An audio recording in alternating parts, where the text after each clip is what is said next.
कहते हैं कांटों से भरी चंबल घाटी में शेर नहीं होते, पर आज हम आपको बताने जा रहे हैं चंबल के 5 खूंखार डाकुओं के बारे में जिन्होंने चंबल की घाटी में अपना खौफ कायम किया। पहला, मोहर सिंह गुज्जर। 1960 से 70 के दशक में मोहर सिंह ने चंबल में बहुत आतंक मचा रखा था। 1965 में माधो सिंह के साथ मिलकर मोहर सिंह ने करीब 500 सदस्यों का एक गिरोह बनाया। मोहर सिंह ने इतना आतंक मचा दिया था कि पुलिस चंबल में घुसने तक से खौफ खाने लगी थी। मोहर सिंह के ऊपर 80 से ज्यादा हत्याएं, 350 से ज्यादा लूट, अपहरण, डकैती और हत्या की कोशिशों के मामले दर्ज रहे।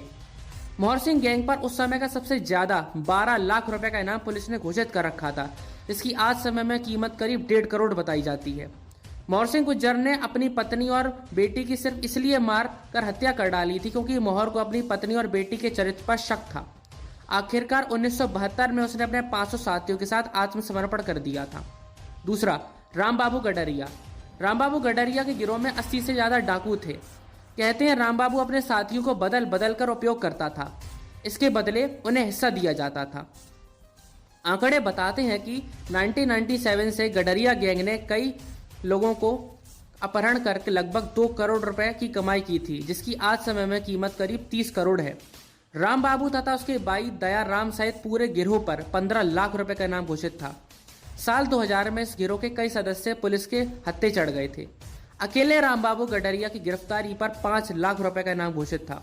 साल 2007 में रामबाबू गडरिया की पुलिस से मुठभेड़ में मौत हो गई थी। तीसरा, डाकू मलखान सिंह। 6 फीट लंबा कद, चेहरे से बाहर निकलती मूछें और खाकी वर्दी। सालों तक ये चेहरा चंबल के इलाकों में खौफ की तस्वीर बना रहा। डाकू मलखान सिंह के गिरोह में करीब 1.5 दर्जन लोग थे।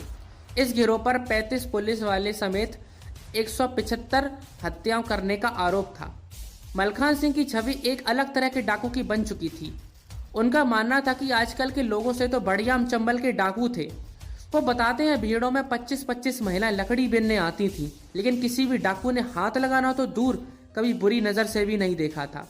जबकि आजकल तो महिलाओं के साथ सड़क, स्कूल, अस्पताल कहीं पर भी रेप हो जाता है। 1980 के दशक में मलखान सिंह ने अपने गिरोह के साथ आत्मसमर्पण कर दिया था। चौथा, पान सिंह तोमर। देश के लिए दौड़ने वाला पान सिंह तोमर डाकू बन सकता है, ऐसा किसने सोचा था। लेकिन एक जमीनी विवाद जब उसकी जमीन हड़प ली गई और उसकी मां की गोली मारकर हत्या कर दी गई, तब उसने निश्चय किया कि अब राजपूतों की शान वापस पटरी पर लानी है, और वह चंबल के भीड़ों में टूट पड़ा। कहते हैं पान सिंह को पकड़ने के लिए सरकार ने करोड़ों रुपए खर्च किए थे। सन 1981 में पान सिंह का भाई पुलिस मुठभेड़ में मारा गया, जिसके बदले में पान सिंह ने गुर्जर समुदाय के 6 लोगों की हत्या कर दी। इसके बाद पान सिंह ने मुख्यमंत्री अर्जुन सिंह को सीधे चैलेंज कर दिया था, जिससे उनको गुस्सा आ गया और उन्होंने पान सिंह को जिंदा या मुर्दा पकड़ने का फरमान सुना दिया। अक्टूबर 1981 में लगभग 10,000 की फोर्स ने अकेले पान सिंह को घेर कर मार गिराया। पांचवा, निर्भय सिंह गुज्जर। निर्भय सिंह गुज्जर चंबल के आखिरी बड़े डाकुओं में से एक था।